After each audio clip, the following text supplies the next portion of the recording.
నా కోరిక కూడా చంద్రబాబు నాయుడు గారి ఆశీస్సులతో, నారా లోకేష్ గారి ఆశీస్సులతో డీలిమిటేషన్ అన్ని రకాల సహకరిస్తే ఈ ప్రాంతం జనరల్ అయితే, చంద్రబాబు గారు అవకాశం ఇస్తే, లోకేష్ గారు అవకాశం ఇస్తే, పార్లమెంట్ సభ్యులు వేమిరెడ్డి ప్రభాకర్ రెడ్డి గారు, జిల్లా పార్టీ అధ్యక్షుడు బేదా రవిచంద్ర గారు సహకరిస్తే తప్పకుండా గిరిని ఎమ్మెల్యేగా చూడాలా అన్న కోరిక నాకు బలంగా ఉంది.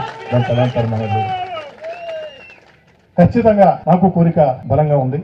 ప్రభాకర్ అన్న, ప్రశాంత్ అక్క, రవణ, నేను ఎట్టనే బతికేస్తానా, కానీ నా తమ్ముడు గిరి చాలా అమాయకుడన్నా. దయచేసి ప్రశాంత్ అక్క, భవిష్యత్తులో మీరు మరింత ఉన్నత స్థానానికి పోవాలని మనస్ఫూర్తిగా, రాగ ద్వేషాలకు అతీతంగా నిండు మనసుతో కోరుతున్నా.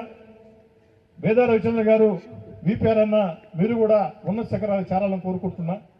మీరు ఆ చేరే పరిణామ క్రమంలో అమాయకుడైన నా తమ్ముడు కోటమిరెడ్డి గిరిని కూడా ఒక చెయ్యట్టేసి తీసుకుపోవాలని చెప్పని, నెల్లూరు రూరల్ నియోజకవర్గం నుండి తెలుగుదేశం పార్టీ నాయకులారా, కార్యకర్తలారా, తెలుగుదేశం పార్టీ కూటమి నాయకులారా, కార్యకర్తలారా, ఇది సమయమో సందర్భమో నాకు తెలియదు, కానీ మిమ్మల్ని అందరినీ చూసినప్పుడు మిమ్మల్ని అందరినీ కోరుకునేది ఒకటే, నాకు ఏ విధంగా అండగా ఉన్నారో, ఏ విధంగా ప్రోత్సహించారో నా తమ్ముడు మీ అందరి అభిమాన నాయకుడు కోటమిరెడ్డి గిరికి అండగా నిలవాలని చెప్పని ఇక్కడ ఉన్నటువంటి పార్టీ యంత్రాంగం కాళ్ళకి మీ అన్నగా, మీ తమ్ముడిగా, మీ కుటుంబ సభ్యుడిగా శిరస్సు ఉంచి సవినయంగా నమస్కరిస్తున్నాను సోదరులారా.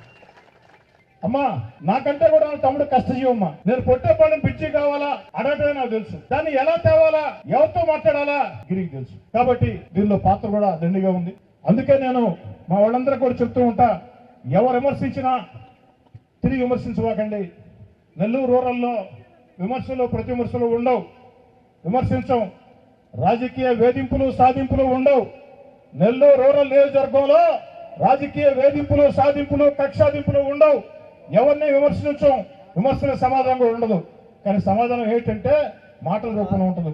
ఇలాంటి అభివృద్ధి పనులే ఆ విమర్శలకు సమాధానం చెప్తాయి. ఇదే లక్ష్యం, ఇదే బాట ముందుకు సాగాలని కోరుకుంటూ